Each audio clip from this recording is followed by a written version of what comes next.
for yourself. Hello, hello. Hello, testing. Yes, we're testing. Hello, beautiful Lovetarians. This is Natalia PH and my guest Tania.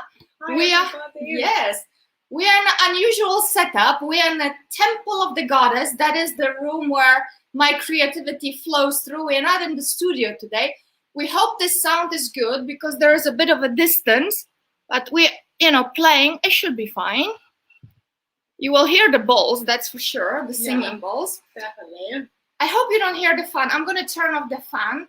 Tania, say a few words about yourself, darling, and I'm just going to make it quiet here.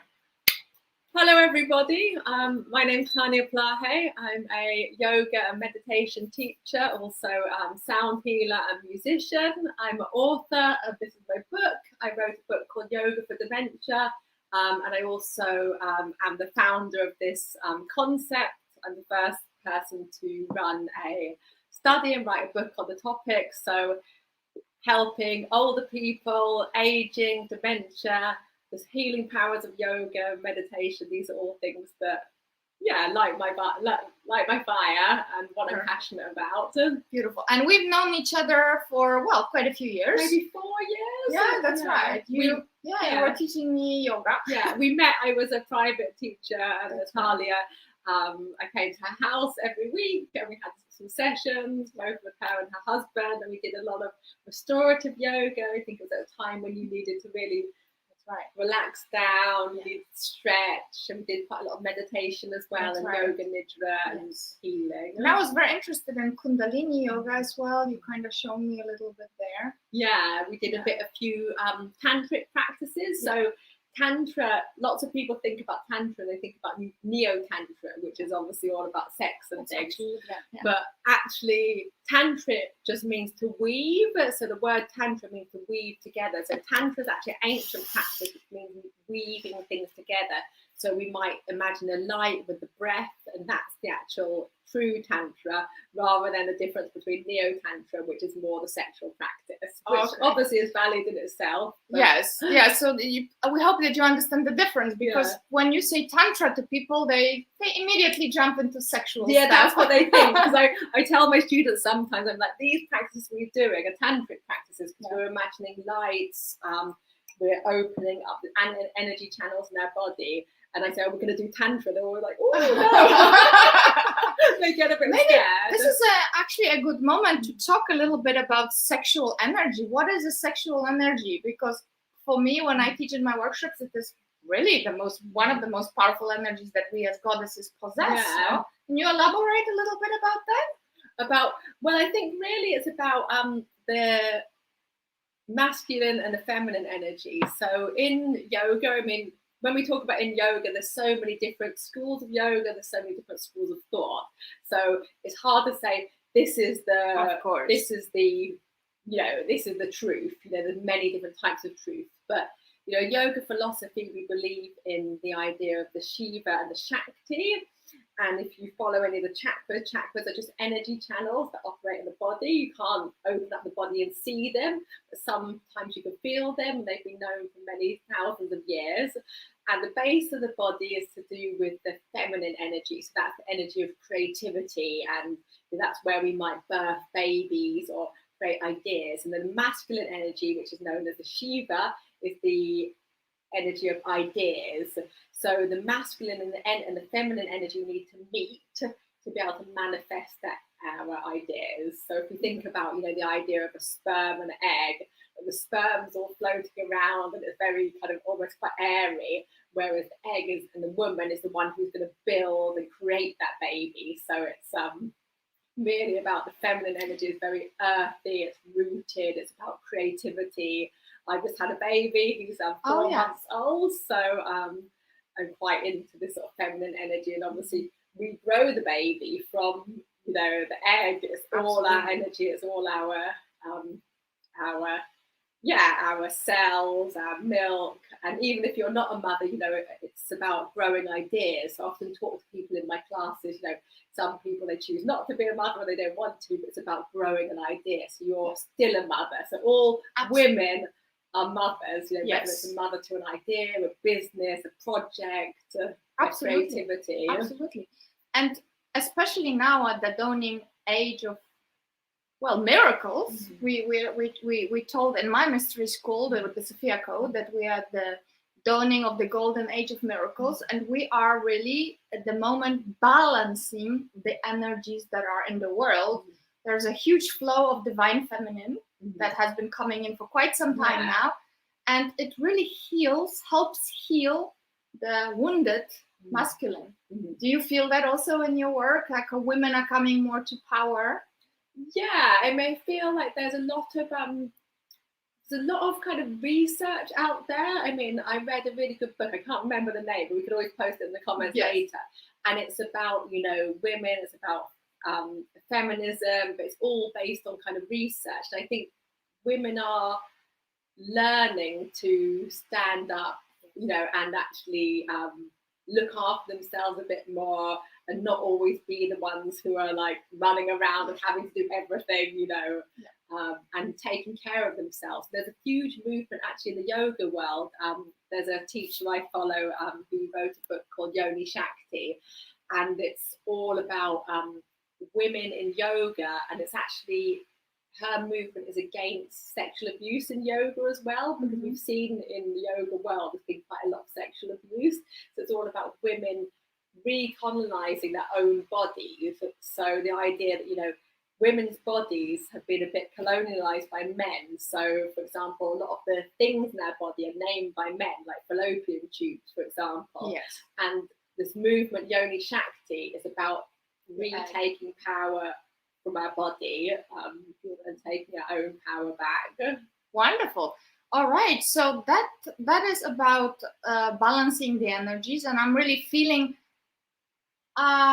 myself, because, you know, the healing begins with you, I believe, right? And once you heal yourself, you balance your energies, you are very good way shower, if you will, right?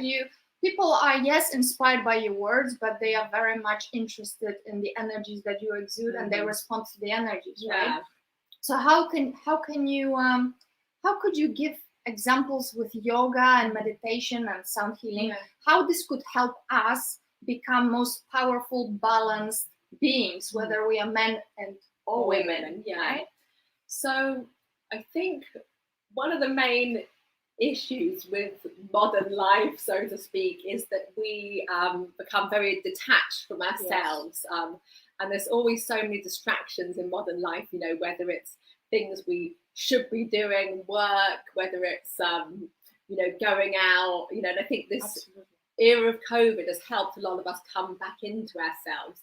So for me, one of the most powerful things we can do is to actually spend time with ourselves, whether it be through yoga, whether it be through meditation, whether it be through yoga nidra. And that's how I like to use these singing bowls. And I like to use simple breath practices to help people connect with themselves. And if you want, we could try a practice. Oh, absolutely. I'm going to, while we practice, I'm going to put your website here so people have it. What is it? It's www.taniayogini.com. Hold on, I'm gonna just put it up. Private chat. You get comfortable, beautiful viewers. So Tania Yogini.com. I'm going to show you. That's my TaniaYogini.com. And they could try my yoga for dementia one as well. Camera was unplugged. Oops. Stay with us, everybody. Hold on. Whoop! Something happened. Hold on. There we go. Now. Ah, well, it happens. So, yes. If everyone at home would like to get comfortable, you could do this practice either sitting, if you're sitting up already, or if you want to lie down, you could lie down. And what I'm going to be doing is I'm going to combine a practice from my book, a simple breathwork practice, with the singing bowls. So the practice is in my book, which is available on Amazon or via the publisher Jessica Kingsley, and it's on page 61. So we're going to run through very simple breath practice and also a singing bowl practice. Fantastic. So everybody get comfy. Yeah, you can sit or you can stand up. So not stand, you can sit or you can lie down. And first of all, we're going to take our hands and we're going to take them right down onto the belly. And I'm just going to show you this bit here. What you want to do is have your hands so the middle finger of your hands just touch here, and have the hands spread nice and wide on your belly. So then I'm going to ask you to close your eyes and begin to focus on the breath in your belly.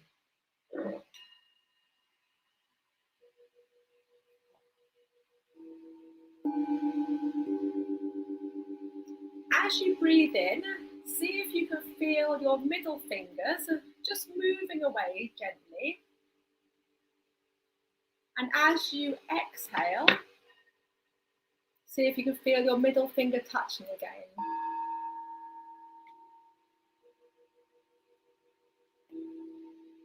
Inhale, the fingers move away. Exhale, the fingers move together again. So no need to force the breath, just allow the breath to become really nice and natural. Just feel the breath right down into the belly. And you can imagine that you're breathing in silvery, golden light, filling your belly, filling your pelvic organs, filling all those organs of creation we talked about.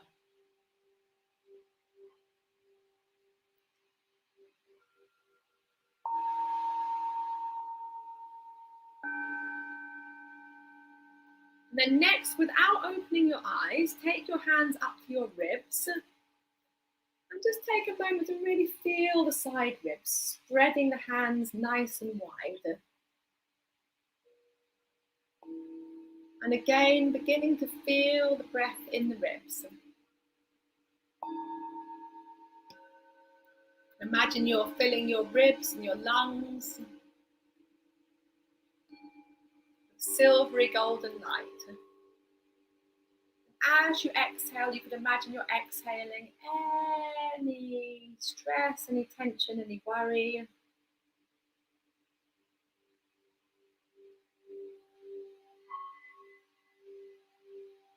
Feel the breath going not just into the front of the ribs, see if you can feel it going into the back of the ribs as well, and the back of the body.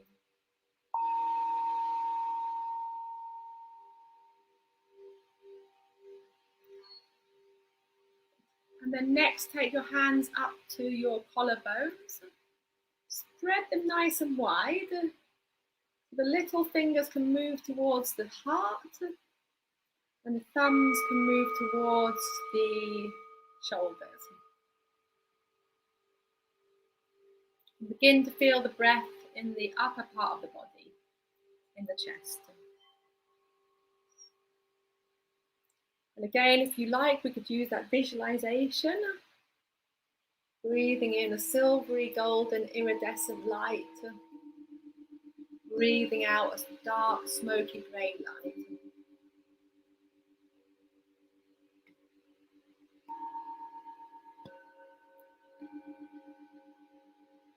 And then when you're ready, now taking one hand back to your belly, leave the other hand at your chest. And I'd like you to imagine you're filling your torso with breath. So imagine the torso is like an empty clay vessel, and you're drinking the breath in. So filling the belly, filling the mid-ribs, and then filling all the way to the top. As you exhale, imagine you're exhaling a gas. So the air comes out from the top to the middle to the bottom. You can imagine you're pouring in cool water. Belly, ribs, filling all the way up to the upper chest. Try not to force the breath. Just try to let it come in naturally. Continuing this 3-part breath, the full yogic breath for a little bit longer. Listening to the sound of the bowls.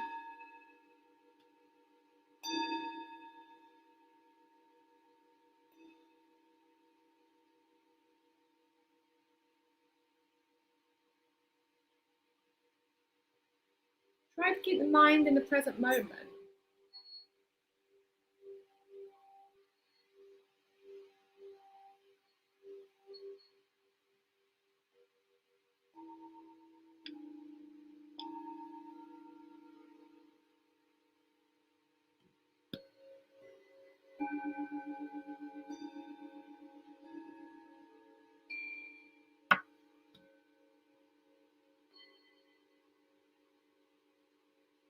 And then take both hands back to the belly.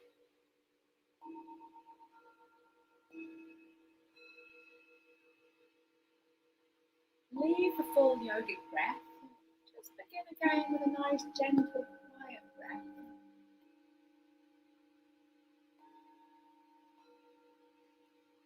Take your attention into your mind.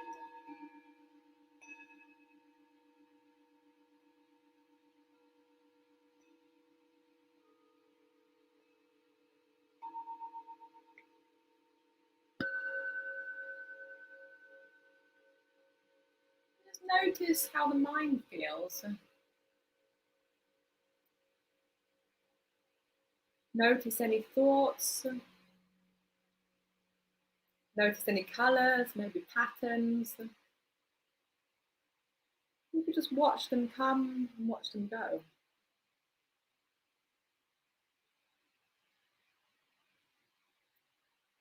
Notice how you feel on all levels. Mind, body, emotions.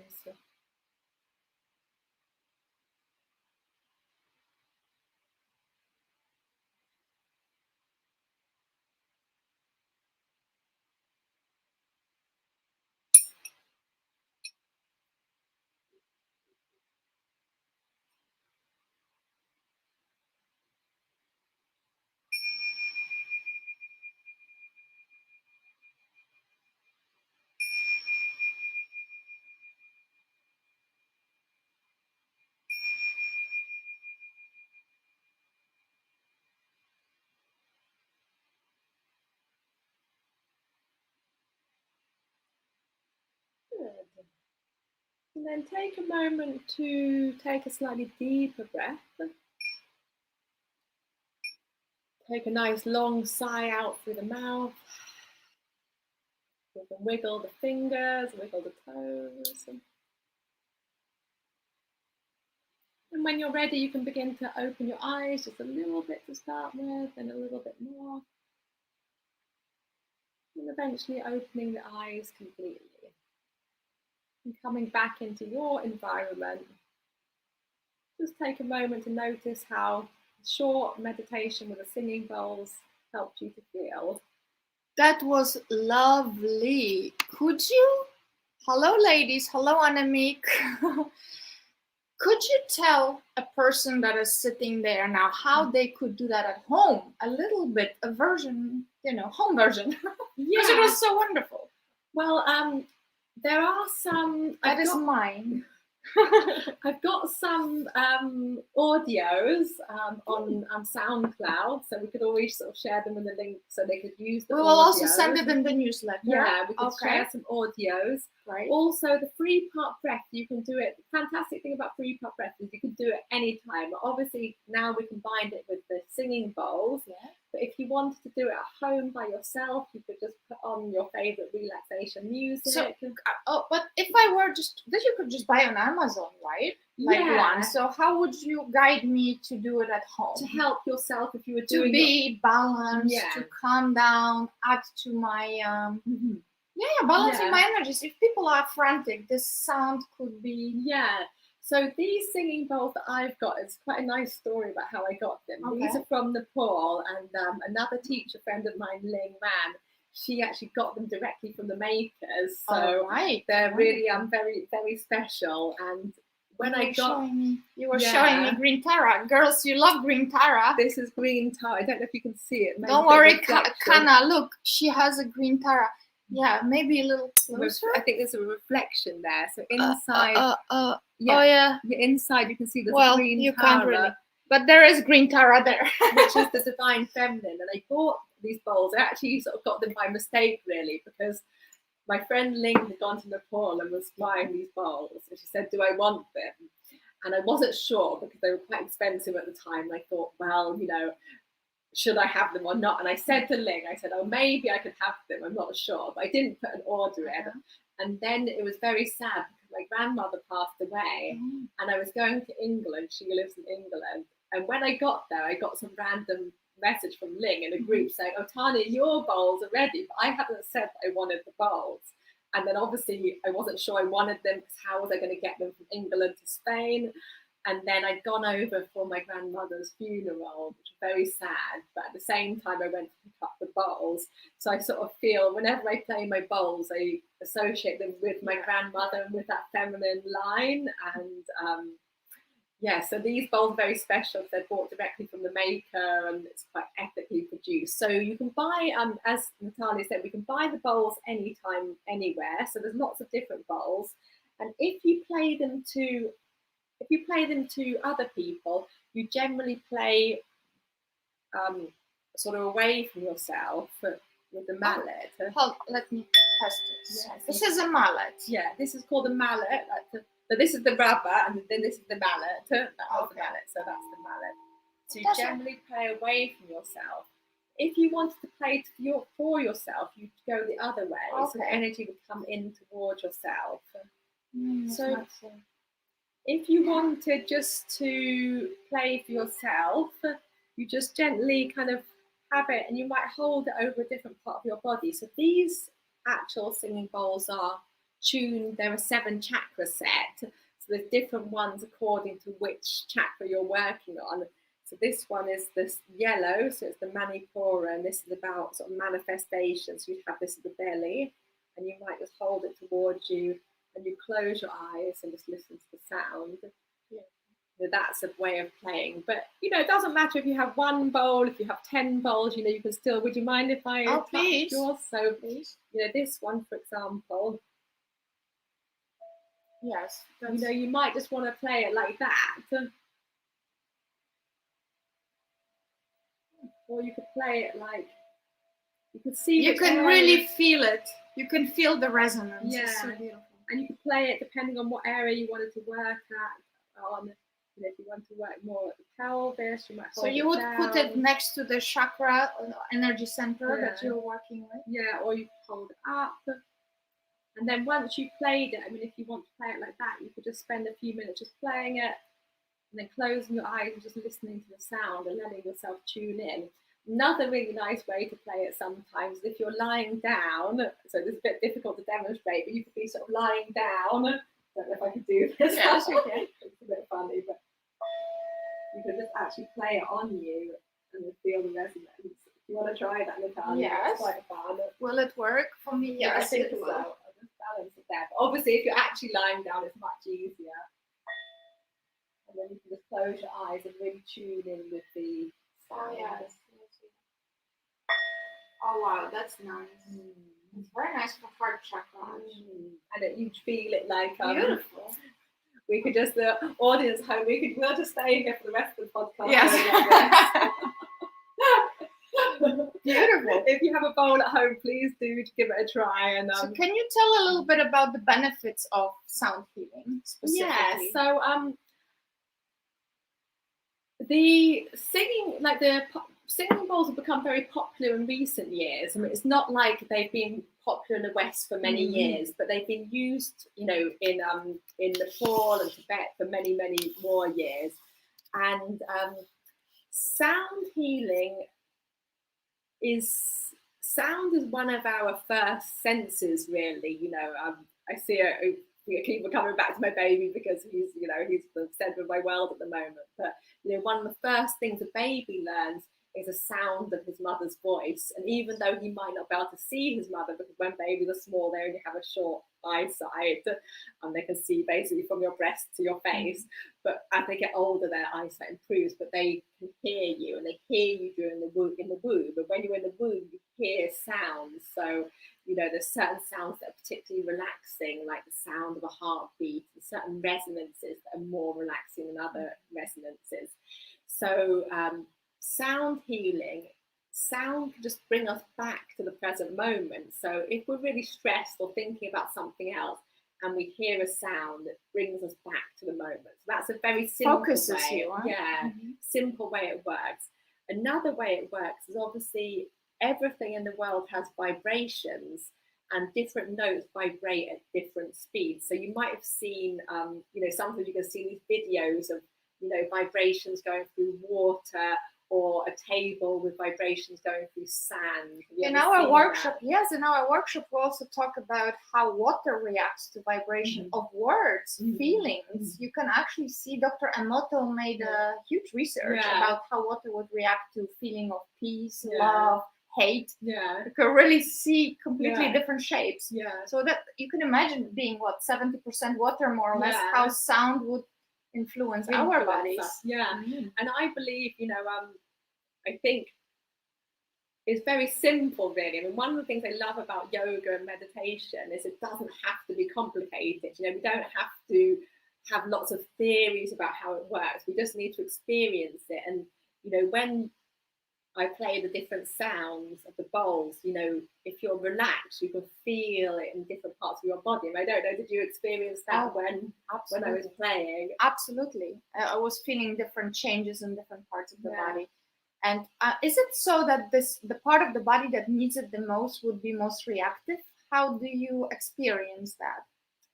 I think everybody experience. You know, I think it's such a personal journey. Everyone experiences things differently, and I like when I was writing my book, for example, I did a lot of research into science. So I'm Yoga for Dementia is available on Amazon or via the publisher, Jessica Kingsley's publisher. It's available globally. So when I was writing my book, I did a lot of research on how yoga actually works, and looks at a lot of science. So unfortunately, with yoga, for example, there isn't that many proper scientific studies, you know, because it's very difficult to test something like yoga or meditation because it's holistic. You can't separate it into one part. You know, scientific studies will separate something into one part and just look at that part. But yoga is holistic, it's about the whole. So saying about how different people experience different sounds really depends on the person. And I believe in this kind of experiential experience. It sounds a bit funny, but it's you know, as we say, you have the power to heal your body. So absolutely, for example, say it again, you have the power to heal your body. So if, for example, you have got an area that is hurting more, coming back to your question, and you focus more on it, you probably will feel the bowls more in that area when you're playing, because you're focused on the area. Can we hold on there for a second? Because in the workshops, I'm giving the formula of algorithm of co-creation. That is something I've downloaded. And it basically talks about the energy of thought that is combined with the energy of emotion. And that creates a feeling in the body. And that creates a state of being, right? So if we could use that formula, as just said, so you focus your thought, generate a feeling, combine it with the sound. So you have an intention. For example, your back is hurting. My back is healing. We could have that affirmation, right? My back is self-regenerating. And then you are generating the feeling of gratitude. And if people have difficulty with that, well, think about moments when you're grateful for something. Think about the baby. Think about the puppy. This beautiful, overwhelming feeling. And therefore, you will change your state. And then you take those bowls. And you keep affirming. You could focus. How would you then advise it with the light, for example, to come into that process then? So light comes back to what we were talking about, the first thing in the tantric. So we weave together different things.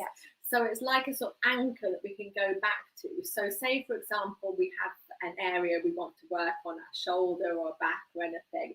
We could, as Natalia said, we could focus on the area. We can imagine that we're breathing in light. There's a very nice tantric practice, which actually involves actually imagining the light like a pinpoint, actually piercing. It sounds a bit weird, but we imagine it piercing the skin, and we would actually breathe in and then breathe out. So we could try this at home if anyone wants to try it. So yes. So if you have an area of your body you want to work on, it could be a physical ailment or it could be a mental something. Girls, do you have something you want to work on? Put in the comments. Otherwise, you know me, I will say yes. Okay, Kana, what would you like to work on? You have a 1 second to say it. So anything you want to work on, go for it. Think about it. And it could be a mental issue. It could be an argument you've been having with your partner, or something you're worried about with your boss. It doesn't have to be a physical issue either. I'm going to say back, because a lot of us carry the weight of the world on our backs, you know? So let's work on the back. Okay. Maybe lower back. A lot of people, I know that a lot of people have issues with finances. So it would be the bottom, right? Yeah, the bottom. Okay. So we can work on the lower back. So it could be to do with finances or actual physical pain. So if you're working at home, I'd recommend maybe lying down, taking your knees, bending your knees and doing a little shuffle from side to side, so you can feel your lower back, and maybe just taking a couple of pelvic tilts. And obviously you could try this, you could watch on a replay and do it later at home. Then I would maybe take the hands to the belly, breathing in and out. And then we'll use the bowl as well. So if you have got a bowl, you can use the bowl. If you haven't, don't worry about it. So we can anchor in the bowl. Could you use the glass? Maybe, but I think it might be a bit complicated with water, because with the bowl we could just rest it on our pelvis. If you don't have a bowl, don't worry about the bowl part. You can just put on some nice music. We can rest the bowl on the pelvis, and we can play in the bowl. You feel the vibrations going into the pelvis. And then we would use affirmation as well. So it's like a yogic intention. My back is healed, my back is well, or whatever affirmation. And then we would combine that to layer it with the light. So then we'd say something like, my back is well. We'd be breathing in and out. And then we would imagine a light coming down. And as we inhale, it would be above the body, maybe a small pinpoint of light. And as we exhale, it would go through the pelvis, and it would go out through the back of the body. And then as you inhale, you watch that point of light, and it would come up above the body, so in front of the body, and then exhale, you'd imagine it actually piercing through the pelvis, and it would go all the way, so it would actually go behind you. And you'd watch this light, so it would just be moving up and down very slowly. And each time the light moved, it'd be like making a pathway. So you could imagine a needle going through a cloth, and each time the needle went through, the pathway got a little bit bigger. And then you could imagine it getting bigger and bigger. You know, when you kind of have a sparkler and you kind of wave it around a lot, and eventually it kind of makes a little kind of pathway of light. So you'd imagine it like that almost, like a bit like a kind of end of a sparkler. And then this channel you're creating, then open up space in whatever area you're working in, whether it's the shoulder, the pelvis, the lower back. And then once you've worked with the visualization of the light for a little bit, you then just sit. So you take your attention to your area, and you sit there and breathe with it. And if you find that your attention's wandering and it's going forward in time or backwards, you might want again just to sound your singing bowl, if you have one.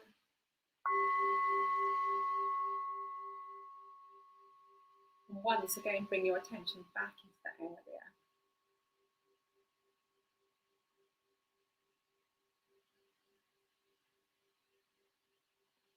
And once again, you can come back to your affirmation. My back is healed. I feel comfortable and well. I can move freely. I can move freely.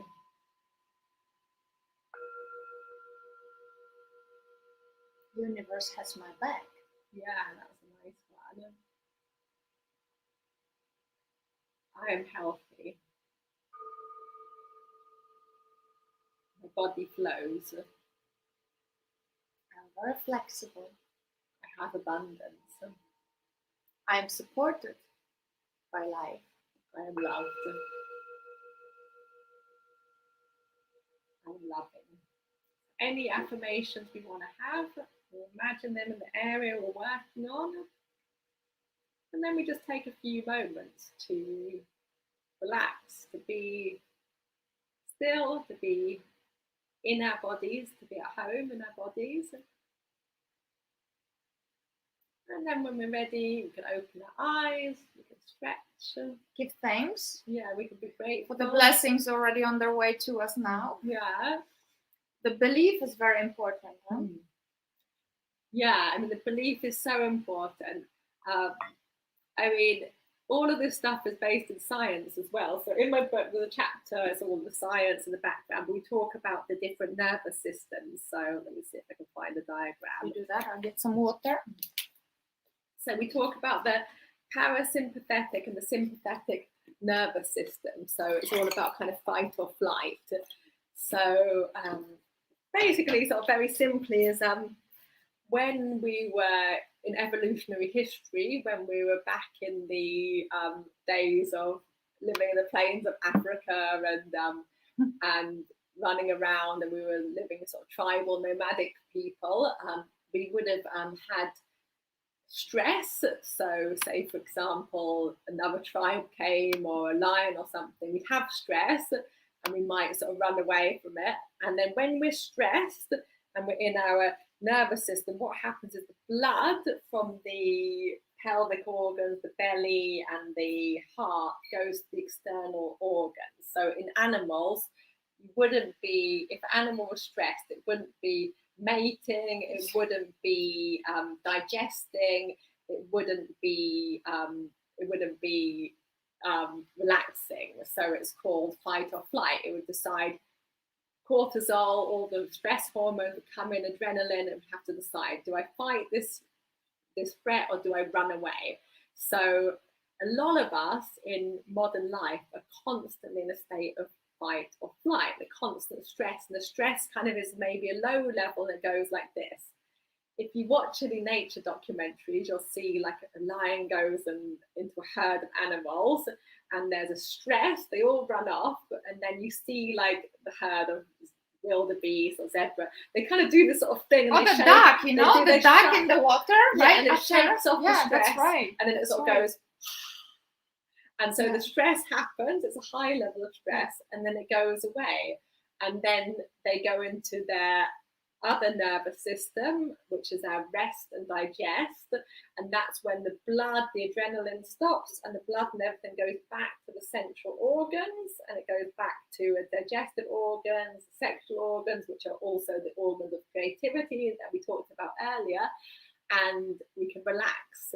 So for me, let's learn from animals, don't you think? Yeah, exactly. Girls, observe animals. Observe the animals in the wild.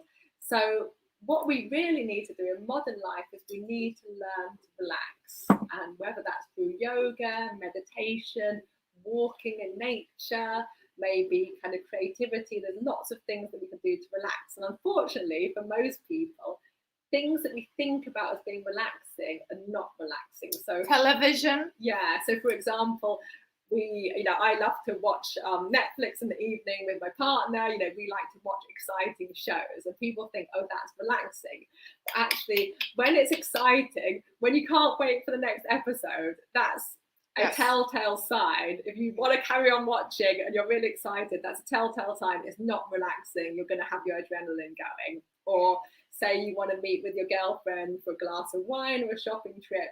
You're gossiping, you're having fun, but you might say, oh, that's relaxing, but actually true relaxation, that's not relaxation, because you're having fun, you're excited, your nervous system is on an up state.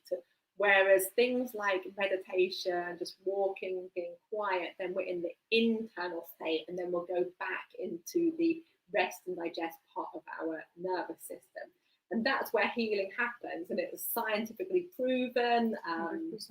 You know, it's not It's not mambo jumbo hoopoo. No. There is hoopoo. beautiful science. Epigenetics teaches us that. There is a research of Dr. Dispenza, Dr. Lipton. I mean, Tania's book will give you lots of science there, I'm sure, as well.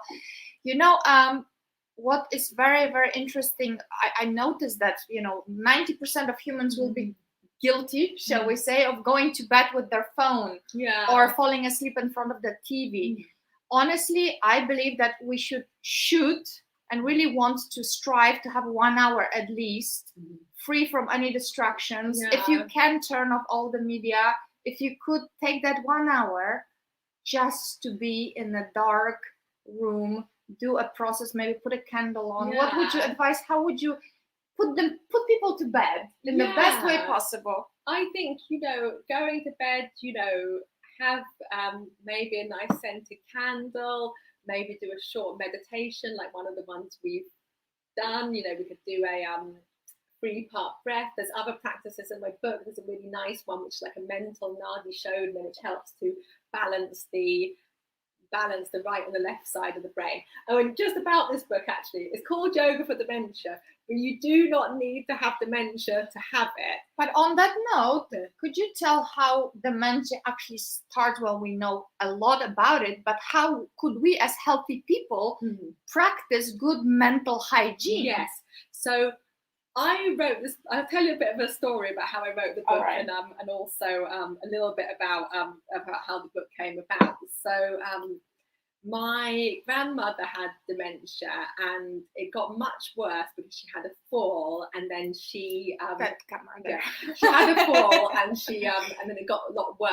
And that was the beginning of the end. She lived to 95, and she was a very sort of inspirational lady, and she had good mental hygiene.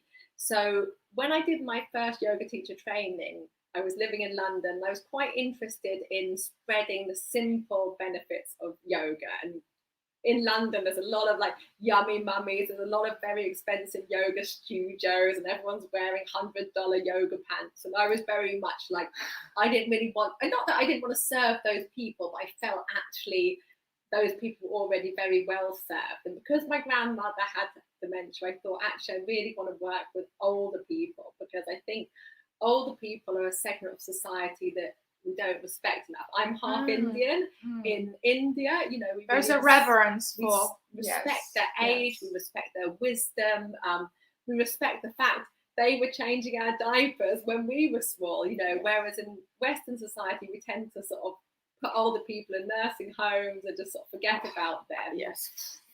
Which is something that I felt really passionate about and very sad about. And I started to volunteer in the local nursing home, which was just down the road from where I was living in Bermondsey. And I walked there, and I started to do simple yoga practices with the people there. Some had dementia, others had all sorts of other diseases and illnesses. And we did very, very simple practices. And some of the students, some of the clients, it was the only class they'd come to. They wouldn't do anything else. They'd stay in their room, they'd come out for the yoga.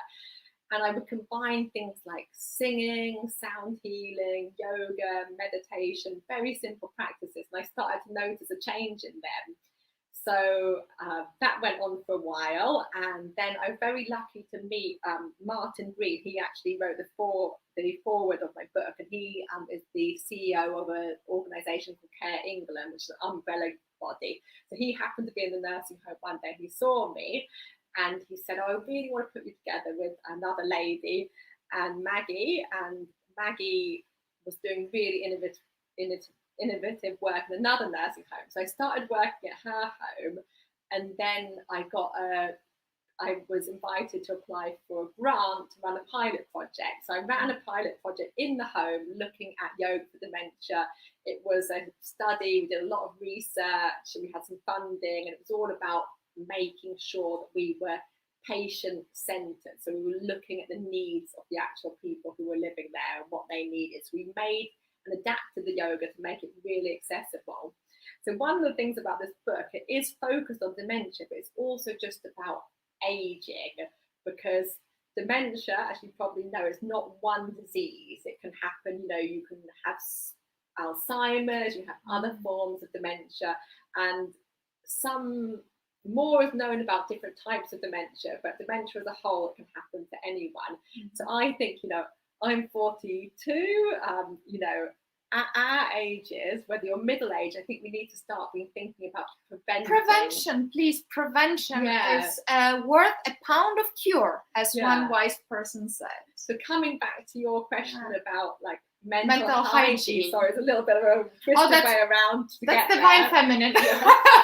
So coming back to your question about mental hygiene, I think we need to start early. And I've observed in older people, we tend to increase, like things like stress, anxiety increases as we get older. So we need now to be thinking, whatever age you are, whether you're 30, 40, 20, we need to be thinking about creating the habits that are going to see us into old age in a healthy and well way. So as Natalia said, good sleep. Good sleep. Yeah. Relaxation. I'm going to be doing this because it is very important that you girls implement this, and boys, of course, as well. Boys and girls. Good sleep, relaxation. Exercise. Movement. No, we don't even need to call it exercise. We yes, call it movement. And this book is about yoga, but we could do any different types of movement. And one of the good things about the book is there's lots of different movement practices, but there's very simple movement, and it's really accessible to anybody. We've got neck things, we've got finger things, we keep for people who are not so mobilized. Some people have difficulty.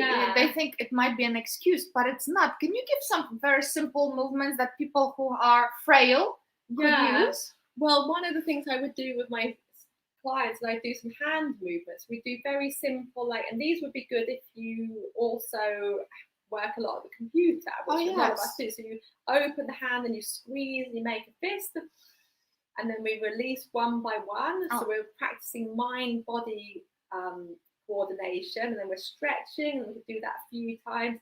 Another one we could do is just to make some fists and small circles one way,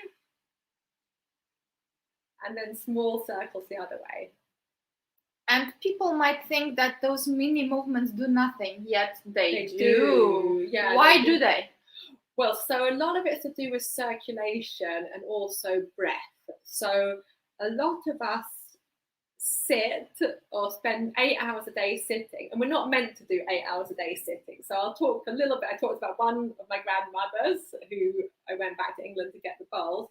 My other grandmother was an Indian lady, and she in her 70s would squat. She didn't have her kitchen, she didn't have any seats in there.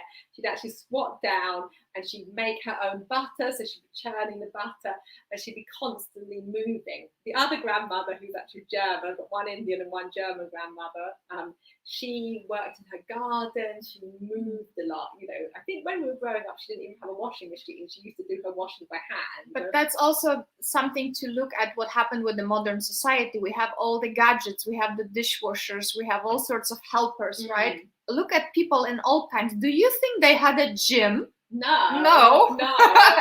They'd be picking, you'd be picking fruit or washing your clothes by hand. Walking with your children, playing with animals, right?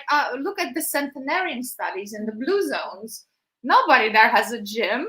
They dance, they move, they tend to their garden, they dance, all sorts of things. And I think our Western life with computers and, with the lockdown as well, we just got way too sedentary.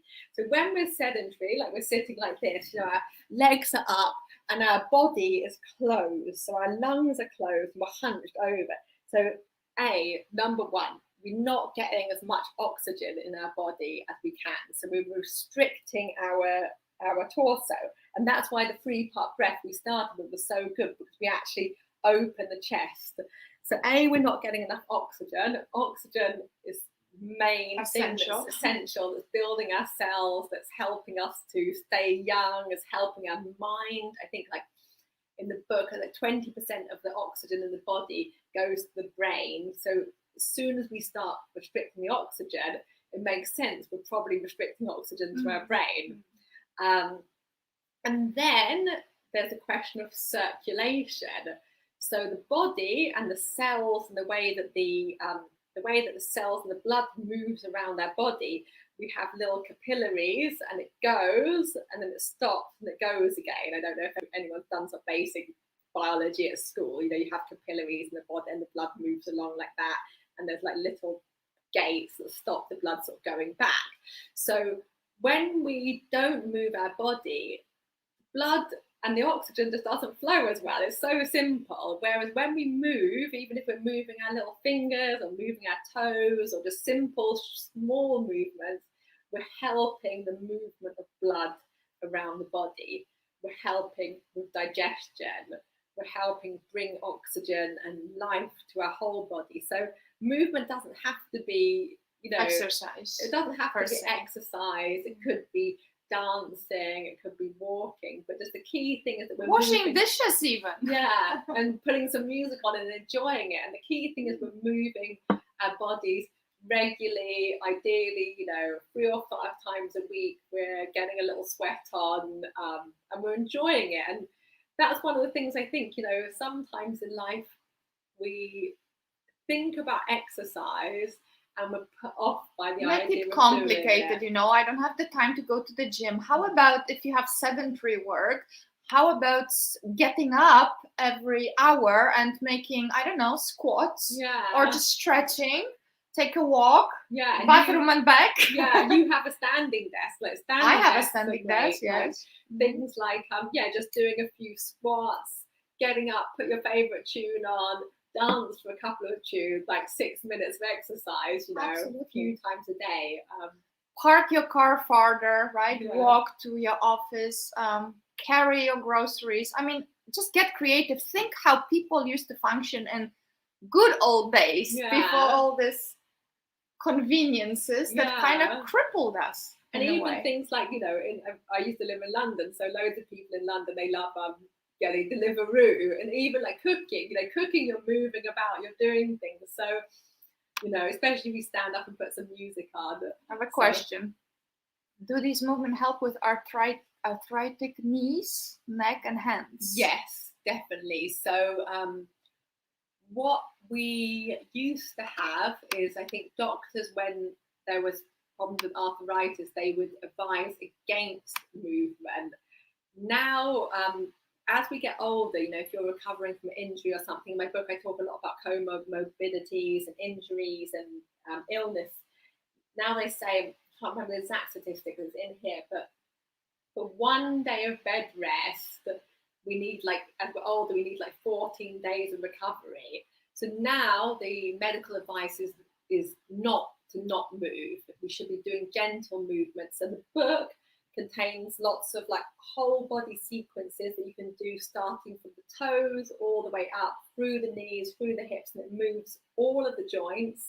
They can be done sitting, they can be done lying down, and they're accessible to all people. So as I said before, you don't have to have dementia. It could be got arthritis, it could be you have a family member who you want to work with who has arthritis, and very gentle movements. And also when we're doing these movements, we're working with the breath.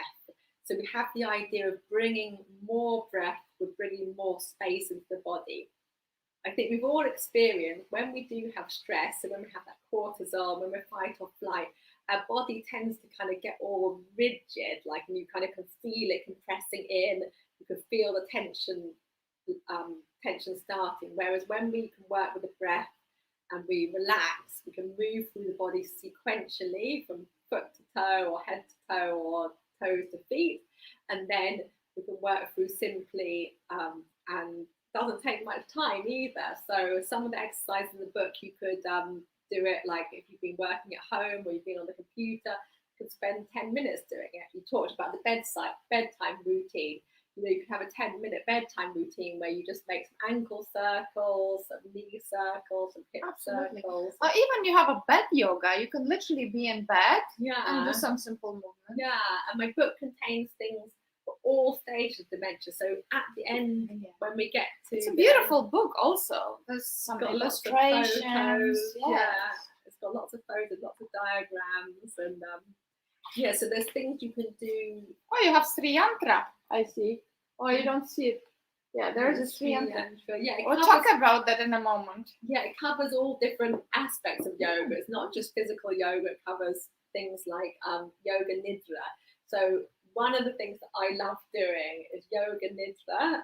Yoga nidra is a type of yogic sleep. It was popularized by a school of yoga, the Satyananda School of Yoga it's kind of big in Australia, but also in India. And Satyananda wrote the first Yoga Nidra book.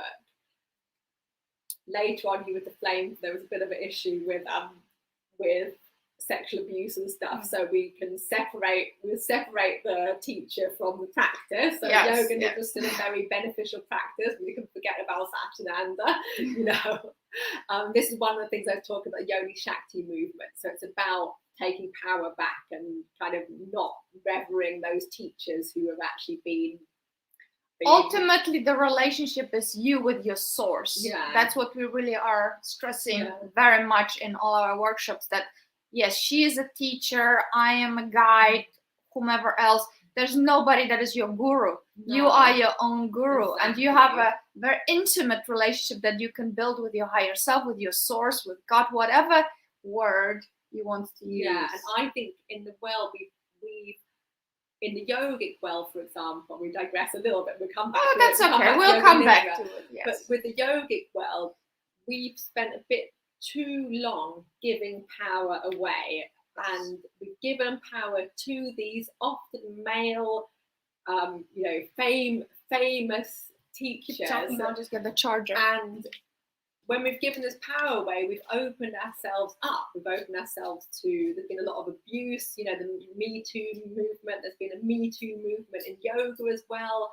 A lot of big name teachers have been accused of sexual abuse. And some of those teachers are still teaching, and people are still giving and going to them and giving thousands of euros or pounds or dollars to attend their teacher training courses. And that's something that I find really, really worrying and also disturbing, really. And I think, whoever we are, we need to look to ourselves. And Natalia said, we are our own bodies. You are unique. There's nobody that's like you. So how can we expect a teacher to know exactly how we're going to feel or how we're going to respond to a practice? It's really sad to be giving our power away. Now, I think it says that it's lost connection. I don't know if you can still hear me at home.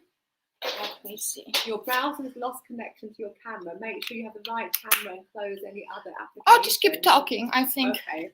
You think it's still working. So hopefully you can still hear me at home.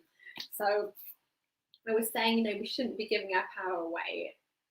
Each person, as we mentioned earlier about science, it's not like our bodies are unique. So each person is going to need to find the unique blend of relaxation, of practices that are going to suit them. So as a teacher, what I like to do is I like to offer many different practices, and then you go away and try it. We're our own personal laboratories. So, I can imagine my body like a laboratory. I go and I do one thing and then I observe. And that's one of the most important things, I think, in the yogic practice is our awareness. And 100%. Going inwards and making friends and coming home to our own bodies. And I really believe our own bodies, they're like landscapes, they're like worlds. There's more neurons in our brain than there are stars in the universe. Our bodies are these amazing things, and often we don't give them enough attention. Exactly. We talked earlier about distractions, and the body temple really has that wisdom that if you tune in, you will really, even if you would go to the doctor will tell you something that is going on in your body. But if you bring conscious awareness into this equation and you will tune in, you will go into deep meditation, you will ask empowering question, what are you telling me, body? Why is this pain there? You will get intuitive answers if you're willing to listen. Yeah. I like to use this analogy of this relationship. So we have a relationship. We have our mind on one hand, and we have the body. And imagine this is a couple, the mind and the body.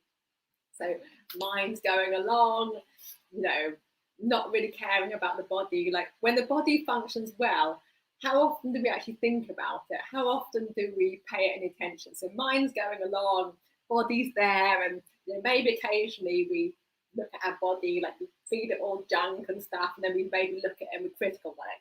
Oh, I don't like you, bum. I don't like you, belly. Look at you. Blah blah blah. No, I'm going to ignore you. More junk food, more rubbish. Just abusing our body, not giving it enough sleep, not giving it enough water, not giving it enough breath. And then, one day, what happens? Our body suddenly says, "Hang on a minute. I feel a bit mistreated here. I've got this pain. Or I've got this thing." And then suddenly, we turn to our body and we're like, "Oh, look at you. You're not doing it right. You're not helping me. You're not serving me." And it's like, if these two were in a relationship, I think a long time ago, body would have said to mind, let us divorce. I'm not putting up with this anymore. So that's right. I think it's really important that we develop this relationship, this idea of weaving together earlier on. Like if our body is well, let's have gratitude for our body. Let's enjoy it being well instead of waiting until it goes wrong before we take any notice of it. 100%. And also, a lot of people, if they are not in a great shape right now, you're still alive, you're still breathing, there's still something that works. So instead of going from starting a healing from a space of what is not working, let's focus on what is working and go from there. Yeah. Exactly. And the body will hear you. Yeah. Words are powerful. Sound is creative. Word is a sound. We work a lot with light language and the Lovetarian way workshops. So please be very mindful what you're saying to yourself. Yes. Because the body can hear everything. Yeah. Right? So what would you say to a person that is really struggling with this situation? And in some countries it's okay. In other countries there's still masks that are required, and oxygen is very important, as we said. So how do you advise people to recover from that abuse to the body? What would be a good practice now, especially in those strange times? Yeah. I mean, I would say again, the first practice we did, I'm going to come back to this again and again, because one of the basic, simplest breathing techniques we can do is the 3-part breath. And we can add on to it, we can add different things. And I like this analogy as well. When we're doing the 3-part breath, we imagine, a few years ago that Marie Kondo was really famous, and this idea of spring cleaning. And when we could do the 3-part breath, we could think about the little pockets, the areas like under the sofa or up behind the cupboards here, and we can imagine bringing that breath, making it wider, making it deeper, and really focusing on our lungs. There's another practice that is really powerful and good. Once you've kind of got the idea of 3-part breath, we can do an aloma viloma, which means against the grain. And this involves actually breathing in 3 different stages. We breathe in, a little bit like sipping a little bit of water. We pause, we breathe in. We pause, then we breathe in again. And then we exhale long. And then we'll do that a few times, and then we can reverse it. We breathe in long, and then we exhale in 3 little stages. So we let a little bit of air out, pause, a little bit more air out, pause, and then all the way to the bottom. And then we can do that a few times. And if we feel comfortable, we can do the same inhale in 2 or 3 steps, exhale in 2 or 3 steps. And that's going to help us to train our lung capacity and increase our lung capacity, increase our breathing, increasing our oxygen, and increasing our kind of cellular health. I would say a word of caution on that practice is when we first start doing any breath work or breathing practices, pranayama, we call them in yoga, we can sometimes feel like we're forcing a little bit. And some teachers will teach things where we'll teach in a different way, and we'll teach a way that they kind of force a little bit.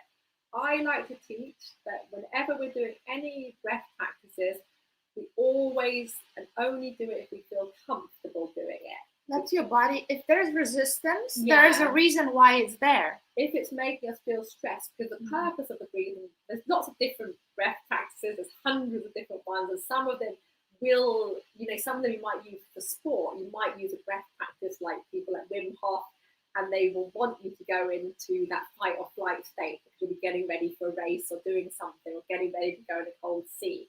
Whereas the breath practices that I teach are aimed at relaxation, they're aimed at helping us go into the rest and restore, the rest and digest state. So therefore, if you feel any resistance, if you're not comfortable doing a breath practice, just leave it and come back to it another day. So that's one thing we can do to recover, 3-part breath. There's also a lot we can do in terms of our movement practices. So at the front cover of the book, you can see everyone's got their arms up like this and standing up. So when we have our arms up, we increase the area of our lungs. And you might like to think, wherever there's ribs, so if you feel your ribs, there are where we have lungs. So there's lots of practice in the book where we do like side-to-side practices. We help to open the side body. We help to open the chest. We help to open the back. And we can think about the different movements of the spine. So we haven't really talked about the spine much as well. Well, she will be back in a few months when we have the next spot, because she lives just near here, so we'll definitely do more movement. Yeah, next time, and it's nice to actually be in person. So absolutely. Another topic is the movements of the spine, which we can come to because the spine is our central channel. It's like our super highway, where we share the nerves. But let's do some, just to finish this up, why don't we do some movements while we sit? A lot of people love to sit. Even when you're watching, okay, fine, do whatever you want sitting, but then move, implement those. So what would we advise them to do and why? Yes, so if we're sitting down, say we're working away and we're feeling a bit tense, a lot of the time we're actually having this really bad posture. So we bring the head forward and then we start to, this is something that happens to older people. We're actually seeing it in younger people now who are spending too long on the phone or typing. So we end up being like this, we're collapsing the lungs, we're going down, down, down, down, down. So really good movement if we're sitting at our desk is to take our hands behind the back of the head and we're pushing the head into the hands. So everyone can try this at home, pushing the head into the hands. Breathing down, just push the head into the hands. Really pressing the head backwards, like you're trying to push your hands backwards. And then I want you to close your eyes. And in a moment, we're going to release the head and release the hands. And I want you to very carefully notice what's happening with your head. Take a few more breaths, pushing back into your hands. And then release the hands. See what happens to the head. Okay.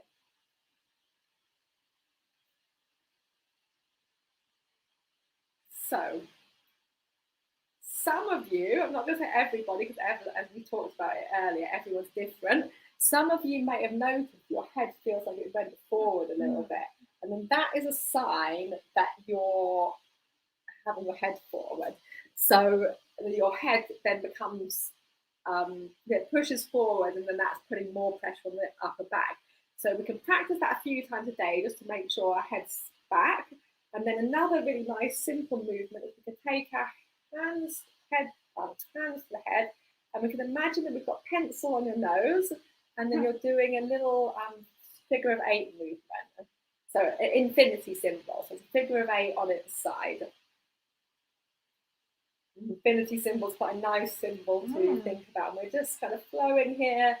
We push the head back. You bring the chest up a little bit, so we're arching the back. And then we can bring it down.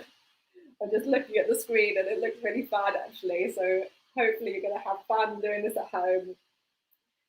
And one of the things is also to feel like fun and playful with the movement. So yes, it's very nice. And if you want to get up and move the whole body, that's also exactly. fun. You could get up, you can sway the hips. That's with nice your hips, movement. right? Yeah. And another really good one is I can come up and do this, like is, you know, just different hip circles. So our hips can circle in different ways. So our hips can circle like this. So different like movements this. Of the hips. So round. Yeah. And then another hip circle is to imagine our belly button and we're moving in a circle like that. So we're stretching the belly dancing. Yeah, like belly dancing. So moving the hips is so important. There's one thing I see in my little 4-month-old son, Oberon, is like, I love to watch him like doing the happy baby movement. He does the other one. And then the third hip.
Hello. We all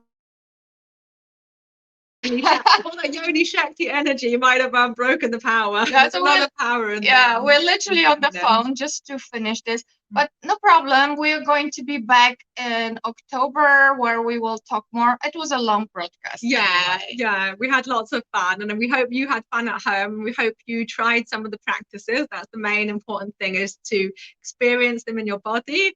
Don't forget to get up and move a little bit. If it's 5 minutes, if it's 15 minutes, it's going to be great. It's going to do you the world of good. And yeah, don't forget, if you want to get my book, you can get it for a loved one, you can get it for yourself. It's got loads and loads of simple practices. It's got lots of science in it. It's got loads of suggestions to help you feel well, to help you age well, help you ward off dementia, and and just be happy and be in our bodies. And we will send in the newsletter, we will send the link. Yeah. you mentioned also something about some practices that I've got on some the cloud. on SoundCloud. I've got some yoga nidras, and I've got some guided relaxations with my singing bowls, so you can have a listen to them there. And you can come over to my website. I'm available for one-to-one consultations, or if you want to chat to me or have an online session, you could also come on over there. It'd be great. Yes, this was adventurous podcast, I would say. Power break, camera break, and look how calm we are. And that's what we're talking about. So the great affirmation for you guys, or even empowering question, would be, why am I at peace no matter what? I'm at peace no matter what. And I'm very grateful to have had Tania here, and we'll be back in October. We're going to schedule in. And I'm grateful for the opportunity to come and chat. This is my first podcast I'm doing, so it's been lots of fun. Lots of fun and enjoyment. So thank you so much. Have a wonderful weekend, and I will see you next week. I have a great guest, Theo Newton, who is my former partner, actually, when we were creating documentaries about this region. That's also actually connected with you. Remember, you were to be in one of our films on Altea. And we'll talk about sound healing and frequencies, because he's a composer, he's a filmmaker, and we'll talk about spiritual films, spiritual music, and how that can help you. That's nice. Exactly. It's perfect. Lead on for my one. Exactly. Okay, so we're gonna wrap it up, and you have a wonderful weekend, and we'll send info in the newsletter. Mwah! Bye. See you later. Love you. Bye. Namaste. Namaste.